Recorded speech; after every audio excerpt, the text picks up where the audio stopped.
Saudações, seja bem-vindo.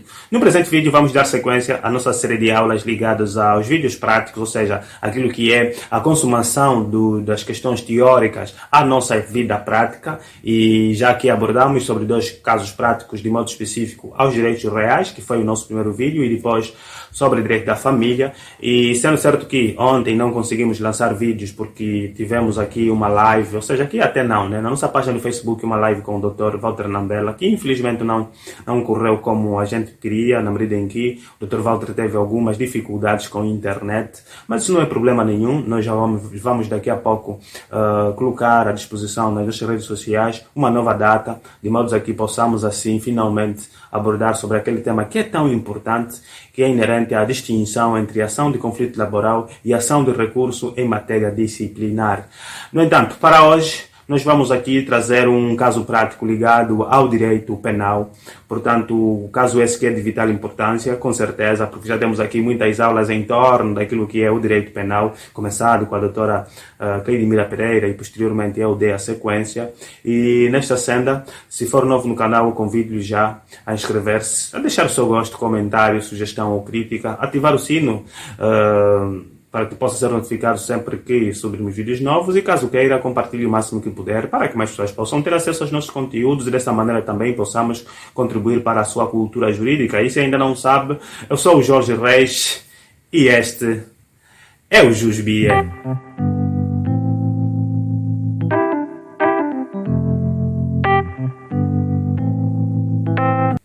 Bem, meus caros, nós estamos aqui durante esse tempo a desenvolver temas práticos, né? Sabemos nós que temos muitos vídeos teóricos, com certeza, não só do ponto de vista do direito penal, mas também direito da família, mas também direitos reais e também direito comercial e, posteriormente, outras matérias que vocês sabem que temos aqui à disposição do nosso canal.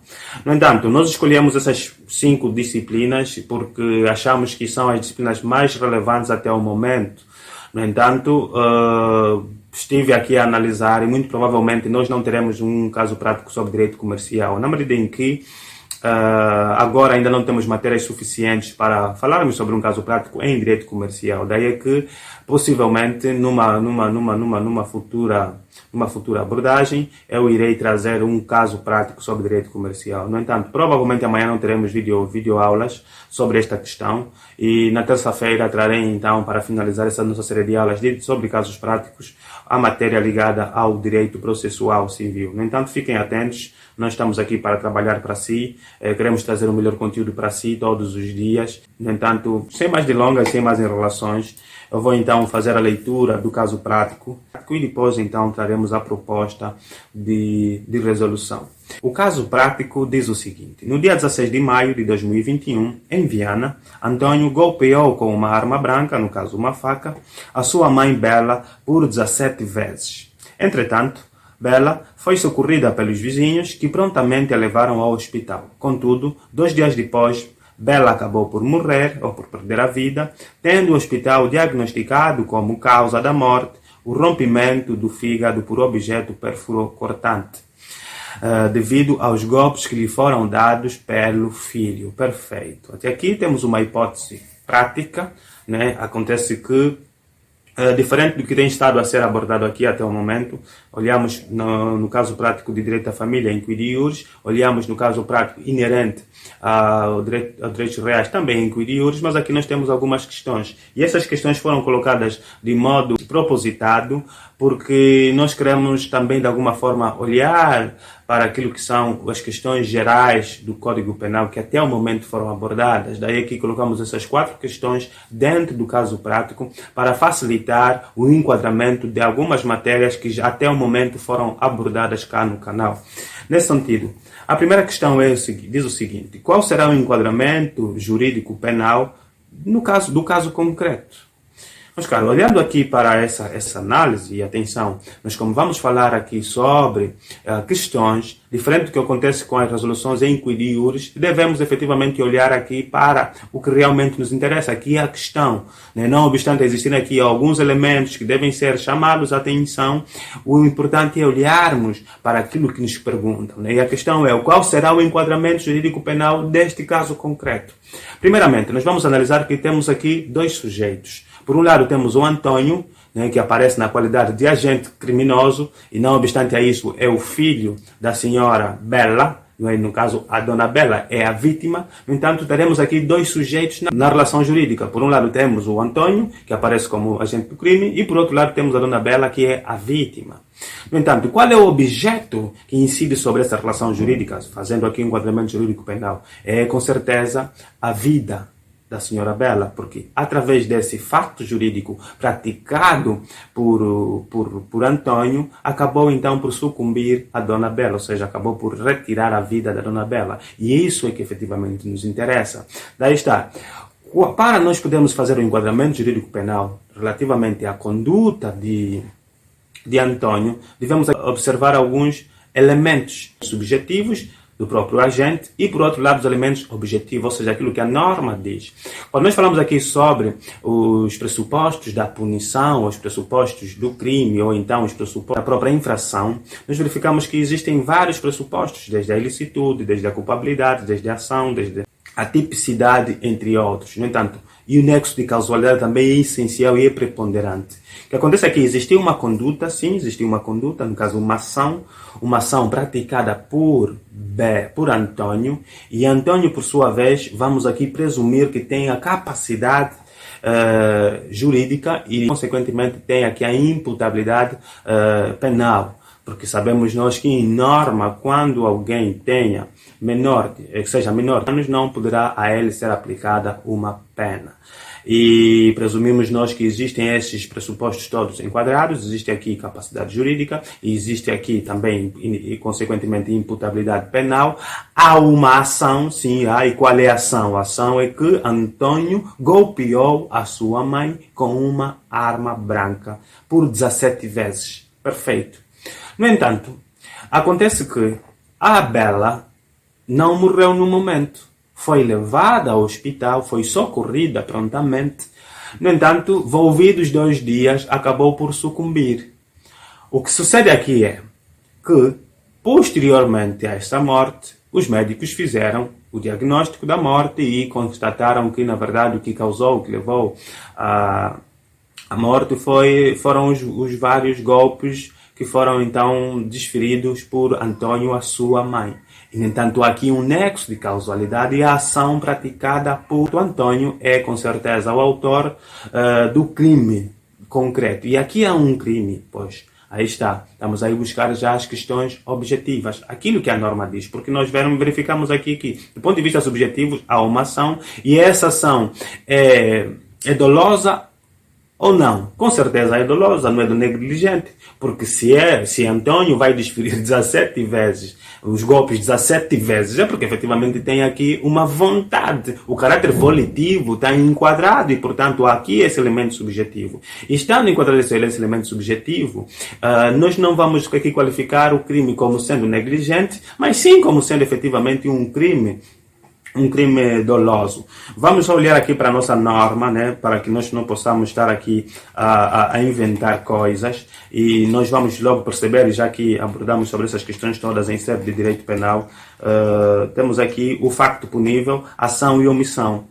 Número 1. Quando um tipo legal, artigo 8º, atenção, quando você vai falar que existe aqui uma ação e essa ação é efetivamente relevante, vais fundamentar com o artigo 8º do Código Penal, que estabelece o seguinte: quando um tipo legal compreender um certo resultado, o facto abrange tanto a ação adequada a produzi-lo, como a omissão da ação adequada a evitá-lo. Perfeito. No entanto, nós aqui queremos olhar apenas para a ação adequada para produzir aquele evento. Qual foi o evento? A perda da vida de Bela. Consequentemente, há aqui uma ação ou não há? Há. Essa ação resultou na morte de Bela. No entanto, para além dessa ação, é importante a gente verificar se existe ou não dolo. Artigo 12 do Código Penal vai nos definir o que é o dolo. Número 1. Age com dolo sob forma de intenção quem, representando um facto que preenche um tipo de crime, atuar com intenção de o praticar. Claro, eu aqui vou considerar que Antônio agiu com a intenção de praticar aquele ato, porquanto desferiu o golpe 17 vezes. Uma vez, com certeza, se calhar a gente ainda podia ter duvidado, pronto, houve aqui um acidente e não quis, ou não pretendia efetivamente causar a morte da mãe. Mas foram 17 vezes, no entanto, só com isso, nós vamos considerar esse ato como doloso e não na forma negligenciada, conforme podem perceber aqui no artigo 13º. No entanto, vocês já sabem que nós já abordamos sobre estas questões todas, é só irem lá para os nossos vídeos anteriores sobre direito penal e com certeza hão de encontrar todo esse mecanismo. No entanto, nós já aqui olhamos, já verificamos que efetivamente há aqui uma ação, essa ação é dolosa e, no entanto, a ação é típica também, ou não é? Com certeza que é, porque o nosso Código Penal prevê uma série de crimes aplicáveis para quem ir contra a vida de outrem. Até já sabemos nós que nos termos da Constituição da República de Angola, a vida é o bem maior e é protegido não só por nós, a título individual, mas pelo próprio Estado. E existindo uma violação contra a vida, com certeza nós vamos aplicar as devidas sanções. E para tal, qual é o tipo de crime que a conduta de Antônio preencheu? Vamos aqui para a parte especial do Código Penal, que estabelece basicamente tudo isso. Crimes contra as pessoas e temos aqui o crime contra a vida. Número 1, homicídio. Ok? Homicídio. Quem matar voluntariamente outra pessoa é punida com pena de prisão de 14 a 20 anos. Ok?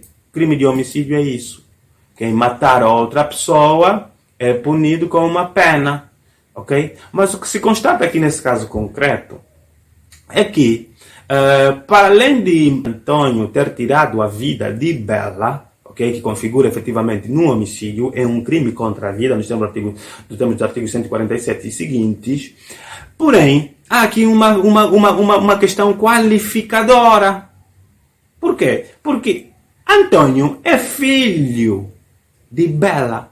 E essa performance filho nos faz aqui levar à qualificação do crime. No entanto, temos aqui nos termos do artigo 148 e seguintes, 3 situações de qualificações, ou 3 situações qualificadoras. Ou seja, podemos qualificar o crime de homicídio, ok? E atenção que quando falamos sobre qualificação é porque vai existir uma certa alteração à moldura penal abstrata aplicável. Pois é, porque se nós olharmos aqui para o homicídio simples, por exemplo, a moldura penal vai de 14 a 20 anos. Entretanto, nos crimes de homicídios qualificados, a moldura penal já vai de 20 a 25. Perfeito. No entanto, existe aqui um homicídio qualificado em razão dos meios, e na verdade essa questão não se vai aplicar aqui nesse caso concreto, depois vocês podem ler muito bem o artigo 148, vão perceber porquê. Temos aqui um crime qualificado em razão dos motivos, e se repararem a moldura penal é a mesma, 20 a 25 anos, e também aqui não se vai aplicar. No entanto, temos aqui uma outra qualificadora que é em razão da qualidade da vítima. Perfeito. Aqui nós vamos ter que aplicar o artigo 150, sim, e no entanto vamos lá verificar. Quais são essas qualificadoras em razão da vítima? A linha A, ser ascendente ou descendente, adotante ou adotado, ou parente até o 3º grau na linha colateral do agente do crime. Meus caros, está aqui. O que acontece aqui, e estamos, mais uma vez conseguem perceber por que nós temos que interligar o direito. Estamos aqui a falar de ascendente, descendente, adotante, adotado. Isso nos leva aqui matéria, direito da família. No entanto, vai lá verificar os nossos vídeos sobre parentesco e com certeza poderá entender quais são essas linhas ascendentes, quais são essas linhas descendentes e quem é um adotante, quem é um adotado, porque nós já abordamos sobre essa questão em série de direito da família. Temos um vídeo com certeza também sobre a adoção. Nesse contexto, o que acontece nesse caso concreto é que a Bela é ascendente de Antônio. E nesse contexto, há aqui uma qualificadora A. Por quê? Porque, nos termos do artigo 150, a qualificação do crime de homicídio pode ser verificada em razão da qualidade da vítima. E a vítima é mãe. Sendo mãe, em vez de aplicarmos o crime de homicídio simples, no sistema artigo 147, nós vamos ter que aplicar o crime de homicídio qualificado em razão da vítima, em razão da qualidade da vítima, nos termos da linha A do artigo 150 do Código Penal. Logo, a moldura penal abstrata aplicável para o Antônio deverá ser de 20 a 25 anos. Meus caros, fizemos aqui um enquadramento jurídico penal, sim, fizemos. Olhamos aqui para a questão subjetiva do crime, sim, olhamos para a questão subjetiva, porquanto Antônio praticou uma ação e essa ação foi voluntária porque foram 17 golpes. E por outro lado, qual seria do ponto de vista objetivo a moldura penal ou o tipo de crime aplicável? O tipo de crime praticado por Antônio foi o crime de homicídio. Entretanto, esse homicídio vai ser qualificado em razão da qualidade da vítima. Por quê? Porque a vítima em questão, a Dona Bela, era a mãe de Antônio. No entanto, aqui também o nexo causal, não obstante a mãe ter falecido apenas 2 dias depois aos golpes, mas o próprio laudo, no caso, o próprio diagnóstico do hospital, certifica com certeza que a causa da morte foi em função dos golpes feitos por Antônio. Perfeito. Temos aqui um enquadramento jurídico penal aplicável, com certeza. No entanto, depois, no momento da aplicação da pena, o tribunal deverá ter os seus critérios próprios para aplicar, olhar para as circunstâncias atenuantes, circunstâncias agravantes, né, do caso concreto e, posteriormente, poderá aplicar a moldura penal entre os 20 e 25 anos em função daquelas circunstâncias agravantes e atenuantes que se verificarem no caso em concreto. Assim, conseguimos concluir esse primeiro enquadramento jurídico-penal aplicável para o caso concreto. Agora temos uma segunda situação, né, que diz aqui: imagina que os factos tivessem ocorridos em 2020. Perfeito, meu caro. Em 2020, o que nos vai suscitar aqui, eu coloco essa questão propositadamente. Por quê? Porque se os fatos agora ocorreram em 2020 e não em 2021, o que vai acontecer aqui é a aplicação da lei no tempo. Certo? Aplicação da lei no tempo. Nós temos aqui um vídeo onde falamos sobre a aplicação da lei no tempo. E assim sendo, temos que recorrer para o artigo 2º do Código Penal, que fala sobre a aplicação da lei no tempo. Sempre que existirem conflitos entre duas leis no tempo, porque, imaginemos, o indivíduo cometeu o crime em 2020, entretanto está a ser julgado apenas hoje. Né? Qual vai ser a lei aplicável? Será a lei de 2020 ou será a lei de 2021? Com certeza temos isso aqui consolidado nos termos do artigo 2º do Código Penal, que estabelece o seguinte: número 1. As penas e as medidas de segurança são determinadas pela lei vigente ao tempo da prática do facto ou da verificação dos pressupostos de que depende. Atenção, são determinadas ao tempo da prática do facto. Ao tempo da prática do facto. No entanto, se o facto ocorreu em 2020, a lei aplicável deverá ser a lei que estava em vigor em 2020. Perfeito. E quando é que entrou em vigor a lei 38/20, que aprova o Código Penal? Esta lei entrou em vigor nos termos do artigo 9º da lei que aprova. Temos aqui, deixamos só ir para lá para vocês verificarem isso. Lei 38/20. E a lei que está aqui, lei que aprova o Código Penal, ok? Essa lei 38/20, e logo temos aqui, quando é que ela entra em vigor? Nós temos o artigo 9º. Atenção, meus caros, nós já temos aqui vídeos de introdução ao estudo de direito sobre essas matérias também. Acho que quando falamos aqui sobre as fontes do direito, esmiuçamos com maior pormenor como é que é feita a questão da feitura de leis. Vão lá verificar, vão lá ver mesmo. Então, temos aqui, a presente lei entra em vigor 90 dias após a data da sua publicação. Perfeito. E quando é que foi publicada essa lei? Essa lei foi publicada em 11 de novembro de 2020. Sendo publicado naquela data, 90 dias depois, estamos aqui a falar 30 dias, corresponde a um mês, no caso dezembro, um mês, janeiro, 2 meses, fevereiro, 3 meses. E logo em fevereiro de 2021, a lei entrou em vigor. Significa que todos os crimes que foram praticados antes da entrada em vigor dessa lei seriam resolvidos ao abrigo do Código Penal de 1886. E nesta senda, eu tenho que pegar aqui o meu Código Penal de 1886. Temos aqui o Código Penal. Perfeito. E nestes termos, mais uma vez, vamos ter que olhar para as molduras penais abstratas aplicáveis.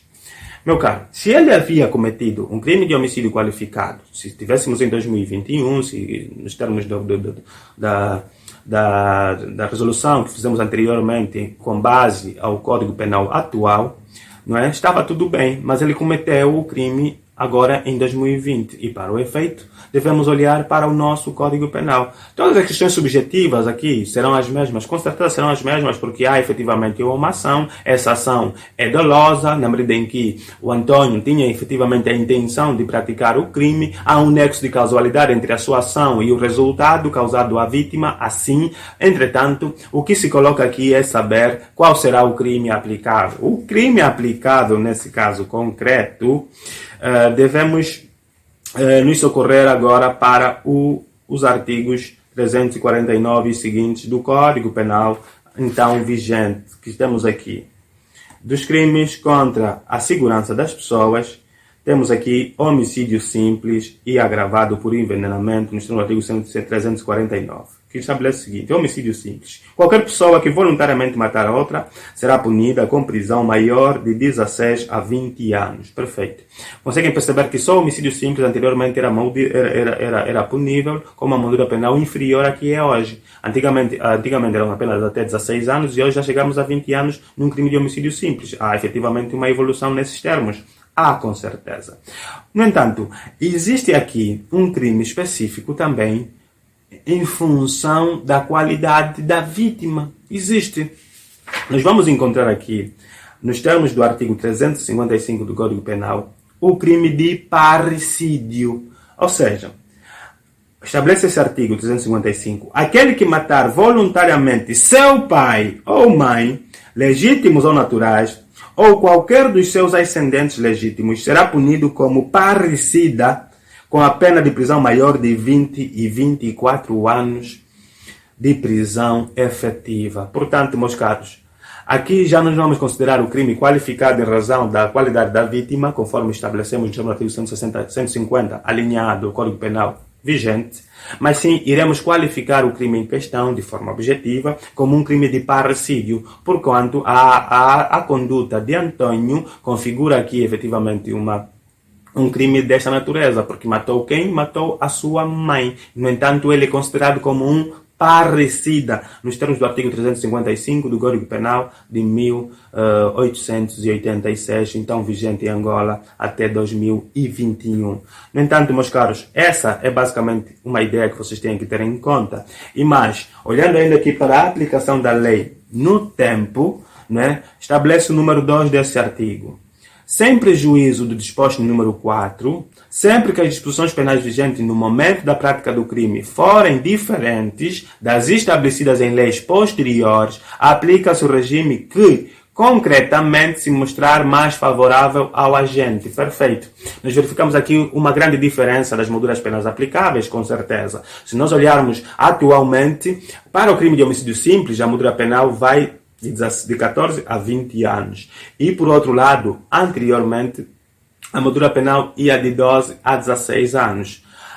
No entanto, para o homicídio simples qualificado, que é o parricídio lá em 1886, e agora o crime de homicídio qualificado em razão da qualidade da vítima, também existe uma diferença. Por quê? Porque o parricídio era punido com uma moldura penal que vai de 20 a 24 e agora vai de 20 a 25.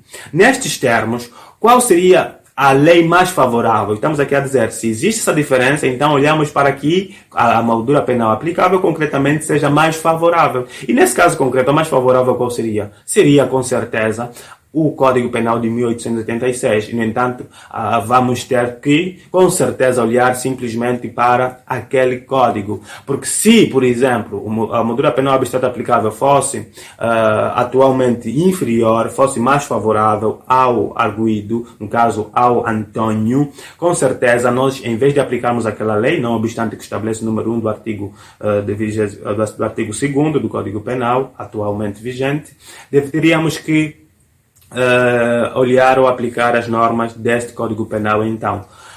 Assim, temos praticamente por encerrada essa questão, vimos que, na verdade, se fosse em 2020, o crime seria de parricídio e não um crime de qualificado em razão da matéria. No entanto, temos aqui qual é o nome que se dá ao filho que mata a sua mãe ou pai. Isso aqui é simples, é parricida. Vimos há pouco tempo quem mata um pai, quem mata uma mãe, quem mata o avô, quem mata o trisavô, desde que seja ascendente, vai ser considerado efetivamente parecidos. Estamos até aqui, perfeitos, e vamos concluir com uma última questão que diz o seguinte. Imagina agora que Antônio, à data dos fatos, sofria de uma anomalia psíquica. Perfeito, meu caro. Atenção, na verdade, o Antônio não era uma pessoa normal, padecia de uma anomalia psíquica e, por conta disso, praticou o crime. Aqui muda com certeza o quadro, muda, não é? E nós, mais uma vez, vamos ter que fazer o enquadramento do crime praticado em função daquilo que é a norma penal vigente em Angola. Vamos imaginar que ele agora é um inimputável, ou seja, sofre anomalia psíquica e, no entanto, vai ser efetivamente inimputável, porque verificamos aqui nos termos do artigo 18, que estabelece o seguinte: inimputabilidade em razão da anomalia psíquica. É inimputável quem, por força da anomalia psíquica, for incapaz, no momento da prática do facto, de avaliar a ilicitude deste ou de se determinar de acordo com esta avaliação. Perfeito. Agora, o Antônio passa aqui na qualidade de inimputável. E quem é inimputável? Inimputável é a pessoa que, em norma, o direito penal não poderá aplicar a devida sanção, tal como é. E, em norma, estamos a falar daqueles sujeitos que, em direito, não têm a capacidade de gozo. Por quê? Porque incluímos aqui não só capacidade de gozo e de exercício, na verdade, né? Incluímos aqui capacidade de exercício, essa sim é que nos interessa mais. Incluímos aqui os menores, os interditos, os incapacitados por anomalia psíquica também estão incluídos nessa. Porque se olharmos aqui acima, nos termos do artigo 17, nós temos aqui inimputabilidade em razão da idade, né? Que estamos a falar dos menores. E, por outro lado, temos aqui inimputabilidade em razão da anomalia psíquica. E, no caso concreto, essa inimputabilidade é em razão dessa anomalia psíquica, porque, no momento, Antônio não se encontrava capacitado para discernir a prática do facto que estava lá a praticar. E, existindo efetivamente essa inimputabilidade, devemos agora analisar como é que nós vamos punir. Okay? O indivíduo é inimputável, já não vamos poder aplicar uma pena, mas o que é que a gente pode aplicar?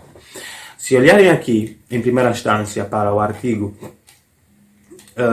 39 do Código Penal, onde fala sobre as consequências jurídicas do crime, ou do facto, vamos encontrar aqui as sanções aplicáveis. Artigo 39, não é? As sanções do Código Penal são estabelecidas nos números seguintes. Temos aqui penas, ok? Nos termos do número 1 a número 3, penas, várias penas principais, acessórias e de substituição. E temos aqui as medidas de segurança. É isso mesmo. Significa que, em norma, nós vamos aplicar penas e medidas de segurança.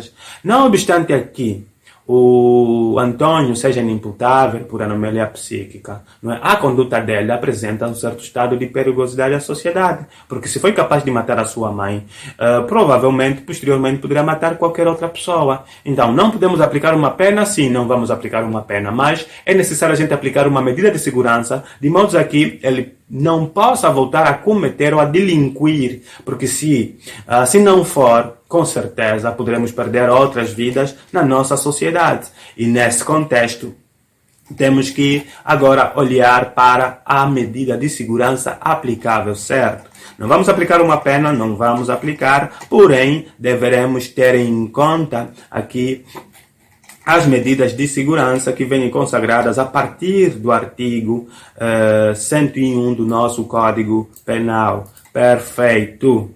Pressupostos e duração mínima. Artigo 101 do Código Penal. Quem tiver praticado um facto ilícito típico e for considerado inimputável nos termos do artigo 18º, é mandado internar pelo tribunal em estabelecimento de cura, tratamento ou segurança, sempre que, por virtude da anomalia psíquica e da gravidade do facto praticado, houver fundado receio de que venha a cometer outros factos da mesma espécie. Perfeito. Está aqui, encontramos o nosso fundamento legal de que, na verdade, Antônio poderá voltar a delinquir e, nesse sentido, sendo inimputável no seu artigo 18 do Código Penal, o mais sensato aqui é aplicar-lhe uma medida de segurança, que pode ser através do estabelecimento de cura, tratamento ou de segurança. No entanto, eu já aqui falei uma vez sobre essa questão, é que a questão, em termos de estabelecimentos próprios para isso, nós ainda não estamos lá, infelizmente, e existem alguns estabelecimentos onde podemos colocar as pessoas que padecem de alguma anomalia psíquica, mas ainda, em bom rigor, em Angola, precisamos mais de instituições ou de estabelecimentos dessa natureza e, portanto, o Antônio, nesse caso concreto, deverá ser mandado para um estabelecimento de cura e segurança. Por quê? Porque a sua conduta pode, se calhar, ser curada, não é? A sua anomalia psíquica pode ser curada, e se pode ser curada, com certeza, vamos então aqui aplicar. Número 2 estabelece ainda, quando o facto praticado pelo inimputável corresponder a crime contra pessoas ou crime de perigo comum puníveis com pena de prisão superior a 5 anos, o internamento tem a duração mínima de 3 anos, salvo a deliberação de relevar compatível com a defesa de ordem jurídica e da paz social. Estamos aqui a verificar que ele cometeu um crime superior a 5 anos, sim, porque foi até contra a pessoa e contra a vida, matou a sua mãe. No entanto, a moldura penal abstrata aplicável seria de 20 a 25 anos, porque é qualificadora em razão da qualidade da vítima. Nesse contexto, o internamento terá duração mínima de 3 anos. Mínima, atenção, pode ser superior a isso, pode ser em função mesmo daquilo que é as características do Antônio, posteriormente vão ser estudadas pelos